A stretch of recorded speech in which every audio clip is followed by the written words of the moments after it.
Bienvenue à tous sur Afrique Sport pour ce journal du mercato du lundi 16 août 2021. Nous débutons avec Dario Benedetto, avec les arrivées de Cengiz Undur, Konrad de la Fuente et le retour prochain d'Arkadiusz Milik à la pointe de l'attaque marseillaise. Dario Benedetto risque de voir son temps de jeu s'amenuiser cette saison et selon les informations de RMC, la possibilité qu'il s'engage avec le Betis Séville est réelle. La radio précise que les deux clubs échangent pour le prêt du numéro 9 océan.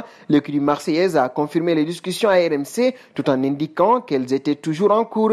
Et nous resterons à l'OM. Le quotidien régional La Province confirme un accord proche entre les deux formations pour une opération estimée à 12 millions d'euros. Nous parlons notamment de l'Irola. Cependant, l'OM et la FIO continuent de négocier concernant les modalités de paiement avec la volonté du club phocéen de régler la note sur plusieurs années. L'Espagnol se trouve bel et bien dans le sud de la France pour des raisons personnelles. L'Irola, sans un terrain d'entente avec les deux clubs, va reprendre la direction de l'Italie pour se présenter à l'entraînement de la Viola. C'est donc à l'OM de jouer. Nous faisons un pas auprès de Kurzawa. RMC révèle que le joueur de 28 ans serait pisté par l'OL qui pourrait prochainement perdre Maxwell Cornet. En attendant la possible vente de l'Ivoirien, Lyon n'a fait aucune offre pour le Parisien, mais ce dernier serait ouvert à un départ en France chez le dernier quatrième de Ligue 1. Un temps pisté par Galatasaray, Levin Kurzawa aurait par contre fermé la porte à un départ en Turquie, destination qui ne l'emballait guère. Utilisé avec parcimonie l'année passée, 19 matchs de Ligue 1, 27 en tout. Levin Kurzawa a joué 9 minutes cette saison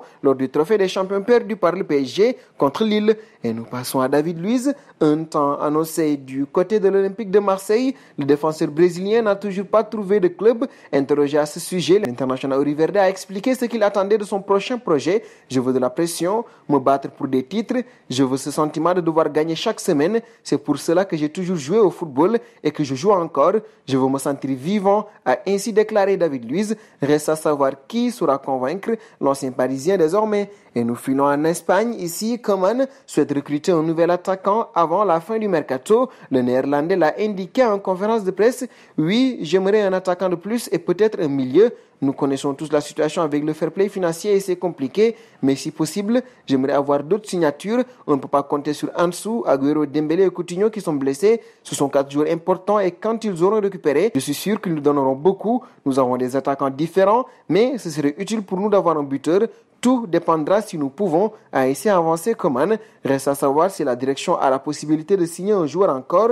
Pas certain du tout. Terminons avec Paul Pogba. Certes, il serait dans le viseur du PSG. Cependant, le Real de Madrid semblerait disposer des faveurs du champion du monde tricolore lorsqu'une prolongation de contrat à Manchester United ne serait pas écartée. Selon Paul Scholes, je pense qu'il va rester. Je pense qu'il le fera quand il jouait il y a quelques années dans une équipe qui ne fonctionnait pas aussi bien que celle-ci. Et avec le nombre de joueurs offensifs qu'il a, les capacités qu'il a, je pense qu'il apportera beaucoup à cette équipe, a confié Paul Scholes au sujet de Paul Pogba pour Premier League Production dans des propos rapportés par Goal.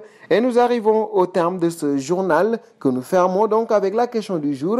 Rester à Manchester United, est-ce une bonne idée pour Paul Pogba? Vos réponses seront entendues en commentaire. En attendant, n'hésitez pas à vous abonner sur Afrique Sport pour ne rien manquer des informations autour du mercato.